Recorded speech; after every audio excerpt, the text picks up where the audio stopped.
Beautiful.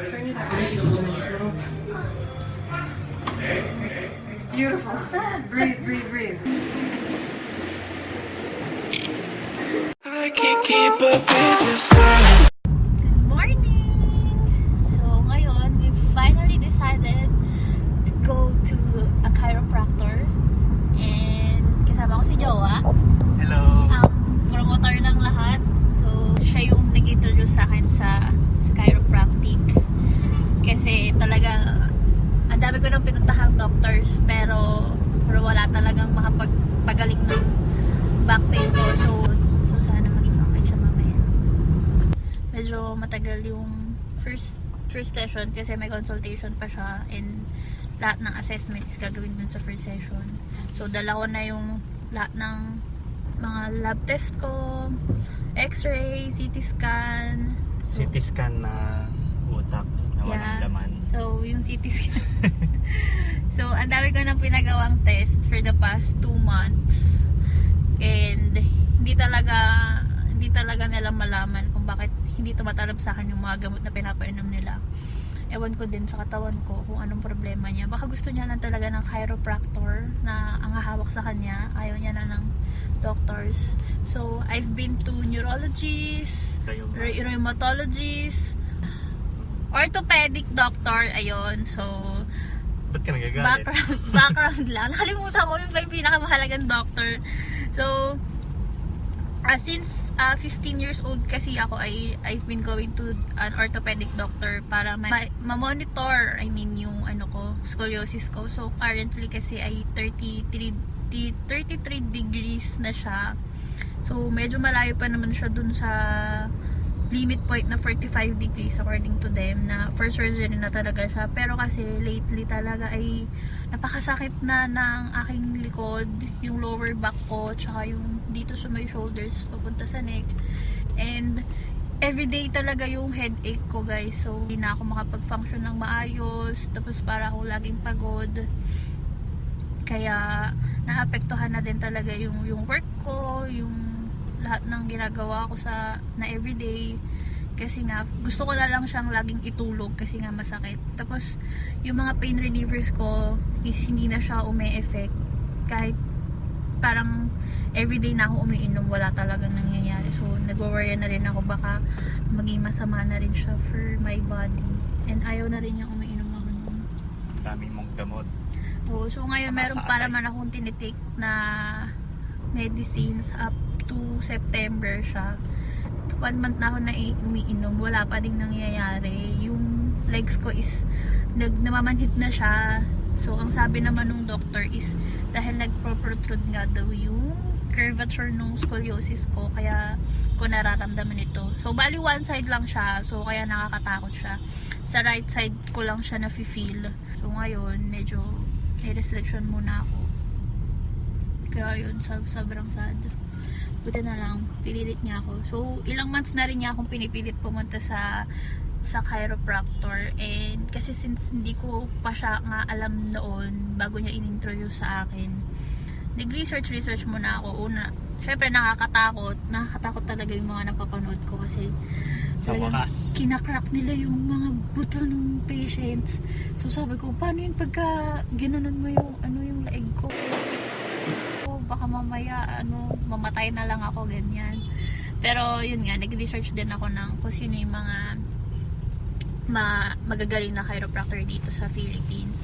So yun nga, si Dr. Rob yung nahanap namin. Kaya dadayuhin namin talaga siya ngayon sa QC kahit malayo. By the way, yung yung clinic niya is meron isa sa Makati. So dalawa yung branches niya. One in dito sa Quezon City sa may Tomas Morato. Tapos mayroon pa siyang other clinic sa Makati. Tapos malapit siya sa ABS, so baka mag showtime na lang kami. Charot. Ay, Sunday pala ngayon, so walang showtime. So sa mga next session. So matagal ko talagang pinag-isipan to, guys, kasi medyo pricey din yung yung treatment niya. Pero syempre compared naman dun sa relief daw na mararamdaman mo, worth it naman siya. So mamaya babalitaan ko kayo kung kamusta naman yung naging first chiropractic treatment ko with Dr. Rob.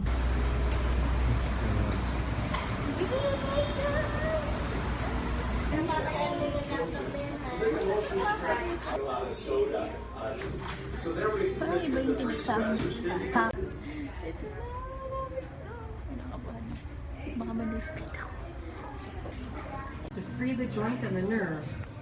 Okay, so we're going to take a little breath in and all the way out. Good. And now I'm going to have you turn towards me on your side, please.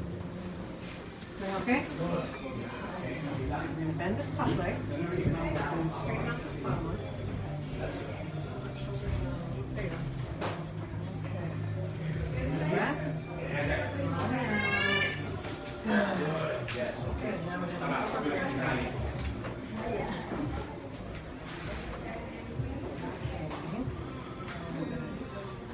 Bend this one and then straighten out that bottom again. Shoulder down. There you go. Very good. Okay. And a breath. All the way out.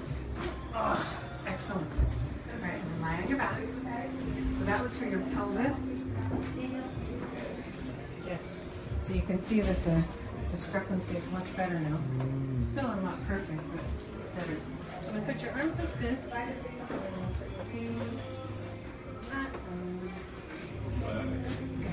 Okay. And relax your arms. So now I'm going to adjust your neck. It's a little bit louder because your ears are here. Yeah, so this is very, very locked up and straight. So yeah, that's not moving at all. So we're feeling for motion in your spine. So here is moving. Here is not. Do you feel the difference? So I'm going to adjust right here. I'm going to tilt you. Turn you that way. And then just a little. Beautiful. Breathe, breathe, breathe. You did great. And now we're moving better. One more.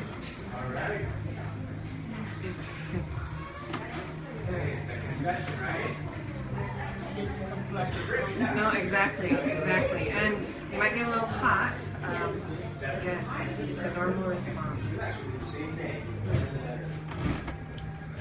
You did wonderful. Okay, you can come on up whenever you're ready. So, ayun, tapos na siya. Tapos na parang less than 5 minutes lang yung treatment niya. Pero, ewan ko, hindi ko ma-explain yung feeling. Lumabas lahat ng toxic ng katawan ko. Pero, syempre, hindi siya ma-relieve agad, sabi nga nila on the first session. So, kailangan talaga may follow-up. Pero yung feeling talaga kanina, lagatok yung mga, yung mga buto-buto.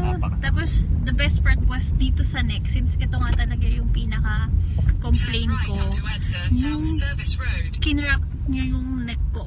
Parang, naramdaman ko yung flow ng dugo ko. As in, parang for the first time, nag-flow ng maayos yung dugo ko. Ganun yung feeling niya. Tapos sabi ko, I feel a little bit parang hot. So sabi niya, that's normal since nag-flow na nga yung blood mo.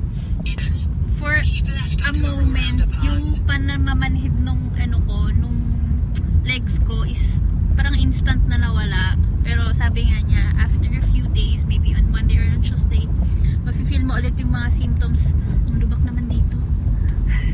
Yung symptoms mo is babalik siya, syempre, since one session will not cure it nga. So, kailangan is i-maintain. So, what is recommended sa akin ay yung 48 sessions corrective care package. Pero, Diyos ko, hindi ko pa afford yung 48 sessions nila. So, kaya nag-ano muna ako. 8 sessions. Yun nga, after nung nag-pop na yung back ko, parang syempre, at first magugulat ka, parang ganun yung naging reaction ko. Pero syempre nakadapa ako, makikita nyo naman dun sa video.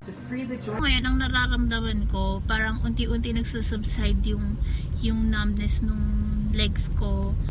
Yung pain dito sa my lower back, nandun pa din siya, pero parang may nakakaramdam ako ng changes dun sa samahan nila dun sa likod ko. Ayun.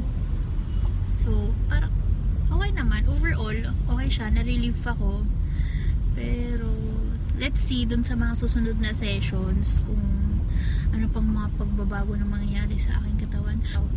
So, ang nag-ano sa akin is si Dr. Jill dun sa kanina, since may patient pa kasi si Dr. Rob. Tapos sana next time si Dr. Rob naman yung sa akin, mag-handle sa akin ng treatment kasi ang pogi niya, guys.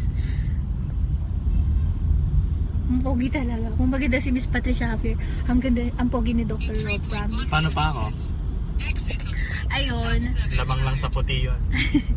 Ayun, so overall okay naman yung first session ko.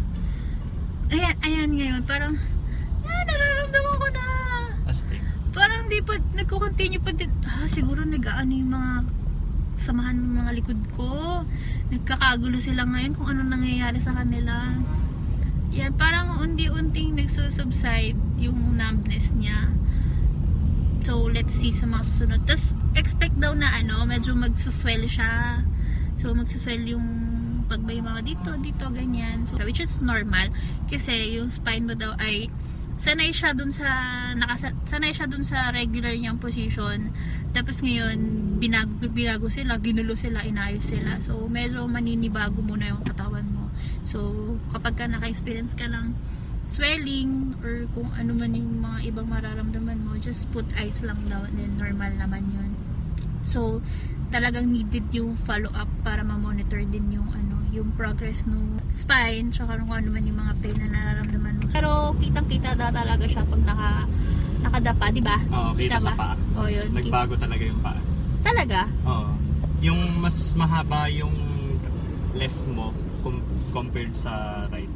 Tapos nung sa pelvic na yung pinatunog niya, nag-adjust agad. Pinakita niya sa'yo? Discrepancy is much better now. Talaga. Pero hindi pa rin pantay. Pero Syempre, it's just the first session lang naman. Talaga? May Oo, nag-improvement na agad? kita. Grabe, sobrang... Tapos So, talagang at first parang, yung buto ko, ang tama na, gano'n. Tapos yung neck ko talaga, di man lang niya ako na-shock ako, guys. Biglang gano'n. Pero ang sarap. Sarap. Ayun. Medyo, galing. Ngayon ko nararamdaman. Basically, yun yung naging first experience ko sa first chiropractic treatment ko. So, update ko kayo guys dun sa mga susunod na sessions and sa progress pa talaga ng mga treatment. So, stay tuned! How the first session went? Good. Much better? Yes, much better. The headache are slowly... Headaches are going away? Yes. How about the numbness in the leg? Any? It's still there. Still there? Yes.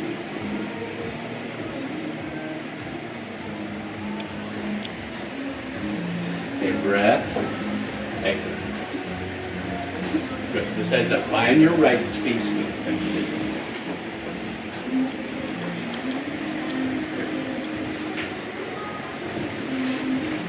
Breathe. Excellent. Ang sarap. Ang sarap talaga. Okay, let's go the other way. Kabila.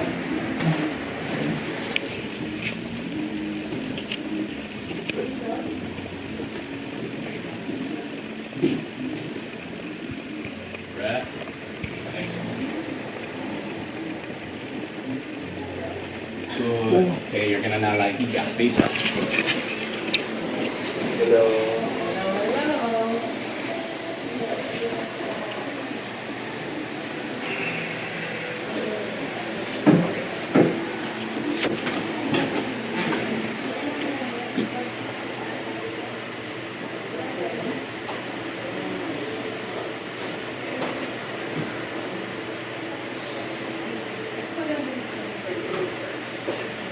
There's more in your case. So shoulders are gonna take. There we go.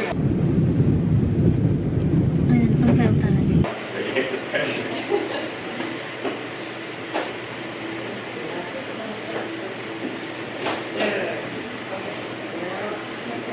Okay, very good. Yep, very nice. Yeah. So everything kind of improved, but still. Parang bagong buto. Para siyang bagong buto. Yun. Yung second session, done na siya. Tapos, sobrang na-relieve talaga yung feeling ko dito sa second session compared dun sa first. Update lang dun sa na-feel ko na pagbabago this week after my first session. So, yung headaches ko talagang nag-less na siya. Yung tolerable na, hindi na katulad nung dati na kahit inuman ko siya ng mga mefenamic or kung anumang gamot ay hindi pa rin nawawala. So, ngayon, yun yung first na nawala sa akin or na-less sa akin yung headache. Then second, yung numbness nung legs ko, nung right leg ko is nung mga first few days feeling ko walang nangyayari pero parang mas sumakit siya. Pero sabi nga nila, yun daw yung mga first na mararamdaman mo. So, after ilang days, parang instant nawala yung yung sakit tsaka yung numbness. Tapos so ngayon yung feeling ko after the second session, sobrang sarap, sobrang light talaga nung feeling na parang ang gaan-gaan ko. Tapos parang yun pa din yung flow nung blood is ramdam ko na dun sa katawan, as well as yung mga